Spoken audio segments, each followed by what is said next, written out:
ఒడిశాలోని కటక్ లో ఘోర అగ్ని ప్రమాదం చోటు చేసుకుంది. ఎస్సీబీ మెడికల్ కాలేజ్ లో ఒక్కసారిగా మంటలు చెలరేగాయి.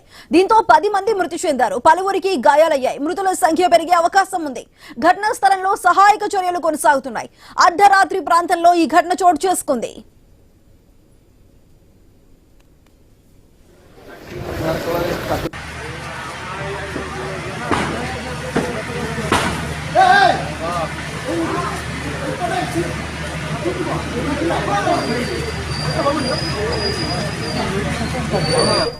సంఘటన స్థలాన్ని పరిశీలించారు ఒడిశా సీఎం మోహన్ చరణ్.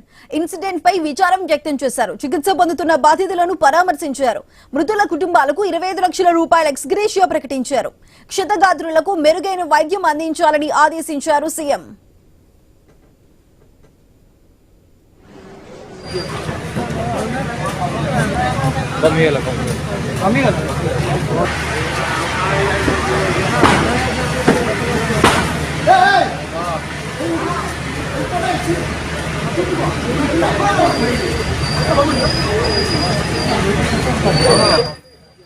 ఒడిశాలోని కటక్ లో ఘోర అగ్ని ప్రమాదం చోటు చేసుకుంది.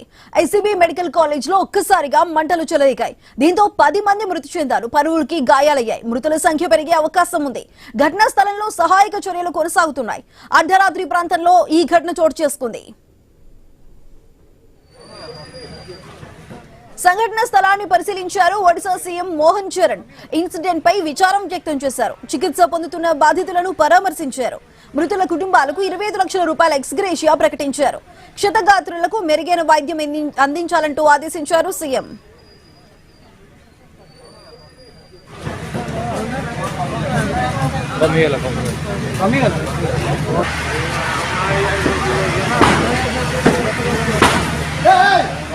ఒడిశాలోని కటక్ లో జరిగిన ఘోర అగ్ని ప్రమాదానికి సంబంధించి మరింత సమాచారం మా ప్రతినిధి రాజు అందిస్తారు. రాజు, చెప్పండి, అక్కడ కటక్ లో ఉన్న ఎస్సీబీ మెడికల్ కాలేజ్ లో జరిగిన ఈ అగ్ని ప్రమాదం ఏ విధంగా చోటు చేసుకుంది? ప్రస్తుతానికి అక్కడ మొత్తం అంత అదుపులోకి వచ్చినట్టేనా? అసలు చికిత్స పొందుతున్న బాధితుల పరిస్థితి ఏ విధంగా ఉంది? ఏదైతే ఒడిశా రాష్ట్రంలో ఉన్నటువంటి కటక్ లో ఉన్నటువంటి ఎస్సీబీ మెడికల్ కాలేజీలో తెల్లవారుజామున అయితే భారీ అగ్ని ప్రమాదం చోటు చేసుకుంది. ముఖ్యంగా కార్డియాలజీ విభాగంకు సమీపంలో ఉన్నటువంటి ఐసీయూలో ముందుగా ఈ మంటలు చెలరేగినట్టుగా అయితే సమాచారం ఉంటుంది. ఈ నేపథ్యంలోనే అక్కడ ఉన్నటువంటి సిబ్బంది అంతా కూడా అప్రమత్తమై అక్కడ ఉన్నటువంటి రోగులను అయితే వేరే వార్డులకు తరలించడం జరిగింది. ఈ ప్రమాదంలో ఇప్పటి వరకు కూడా 10 మంది మృతి చెందినట్టు అయితే అధికారికంగా ప్రకటించడం జరిగింది. మరో 11 మంది వరకు కూడా గాయాలతో, తీవ్రమైనటువంటి గాయాలతో చికిత్స పొందుతున్న పరిస్థితి. దీంట్లో ఇంకా మృతుల సంఖ్య కూడా పెరిగే అవకాశాలు అయితే ఉన్నట్టుగా తెలుస్తుంది. ముఖ్యంగా చూసుకుంటే ఏదైతే కార్డియాలజీ విభాగం దగ్గర ఉన్నటువంటి ఐసీయూలో ఏర్పడినటువంటి షార్ట్ సర్క్యూట్ కారణంగా ఈ ప్రమాదం జరిగినట్టయితే ప్రాథమిక అంచనాకి రావడం జరిగింది. ఈ నేపథ్యంలోనే ఒడిశా సీఎం మోహన్ చరణ్ మాఘీ కూడా సంఘటనా స్థలానికి చేరుకొని పరిస్థితిని అయితే సమీక్షించడం జరిగింది. మృతుల కుటుంబాలకు 25 లక్షల చొప్పున నష్టపరిహారాన్ని కూడా ప్రకటించడంతో పాటు గాయపడ్డ వారికి ఉచిత వైద్యం అందించేందుకైతే ఆదేశాలు ఇవ్వడం జరిగింది. మరోవైపు చూసుకుంటే ఈ ప్రమాదానికి సంబంధించి కూడా రాష్ట్ర ప్రభుత్వం అప్రమత్తమైంది. రాష్ట్రంలో ఉన్నటువంటి ఇతర మెడికల్ కాలేజీల్లో కానీ, ఆసుపత్రుల్లో కానీ ఫైర్ అండ్ సేఫ్టీకి సంబంధించి ఆడిట్ రిపోర్ట్ 48 గంటల్లో సమర్పించాలంటూ ఒడిశా రాష్ట్ర ఆరోగ్య శాఖ మంత్రి అయితే ఇప్పటికే ఆదేశాలు జారీ చేయడం జరిగింది. ఇదే విధంగా కటక్ లో ప్రస్తుతం ఏదైతే ప్రమాదం జరిగిందో ఈ మెడికల్ కాలేజీలో చోటు చేసుకునే ప్రమాదానికి సంబంధించి కూడా ప్రమాద కారణాల మీద అయితే ఒక ఉన్నత స్థాయి కమిటీని కూడా ఏర్పాటు చేయడం జరిగింది. ఉన్నత స్థాయి కమిటీతో విచారణ చేయించి దగ్గర చర్యలు తీసుకుంటామంటూ కూడా రాష్ట్ర మంత్రి కూడా ప్రకటించిన నేపథ్యంలో ప్రస్తుతం అయితే మృతుల సంఖ్య పెరిగే అవకాశాలు ఉన్నట్టుగా తెలుస్తుంది. ప్రస్తుతం ఏదైతే ప్రమాదం చోటు చేసుకున్నటువంటి ఐసీయూ ప్రాంతం ఉందో ఆ ప్రాంతాన్నంతా ఖాళీ చేయడం జరిగింది. అటు మిగతా రోగులందరినీ కూడా వేరే వార్డులకు తరలించి పరిస్థితి అయితే చక్కబడినట్టుగా తెలిసింది. మంటలు కూడా అదుపులోకి రావడం జరిగింది.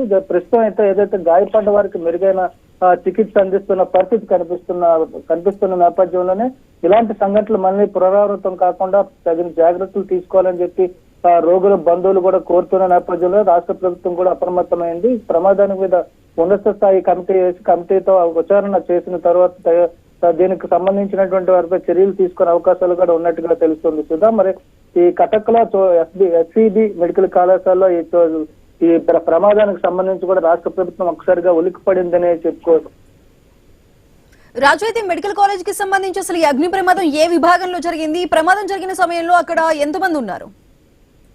ఇప్పటికే మనం చెప్పుకున్నాం, ఏదైతే కార్డియాలజీ విభాగానికి సమీపంలో ఉన్నటువంటి ఐసీయూ సెంటర్ లో ఈ ప్రమాదం అయితే చోటు చేసుకున్నట్టుగా తెలుస్తుంది. 10 మంది ఇందులో మృతి చెందడం జరిగింది. మరో 11 మంది వరకు కూడా గాయపడినట్టుగా తెలుస్తుంది. ఐసీయూలో ఉన్నటువంటి అంటే కేవలం ఐసీయూలో రోగుల్నే ఉంటారు కాబట్టి బయట వాళ్ళని అనుమతించారు కాబట్టి అక్కడ ఉన్నటువంటి రోగుల్లో 10 మంది వరకు మృతి చెందినట్టుగా తెలుస్తుంది.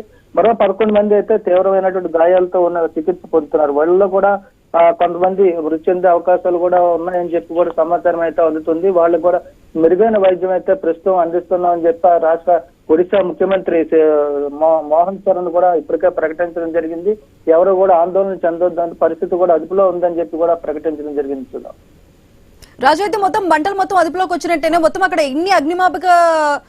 ఎంతమంది అగ్నిమాపక సిబ్బంది ఈ చర్యలో పాల్గొన్నారు? మొత్తం ఇప్పుడు కంట్రోల్లోకి వచ్చినట్టేనా అదంతా?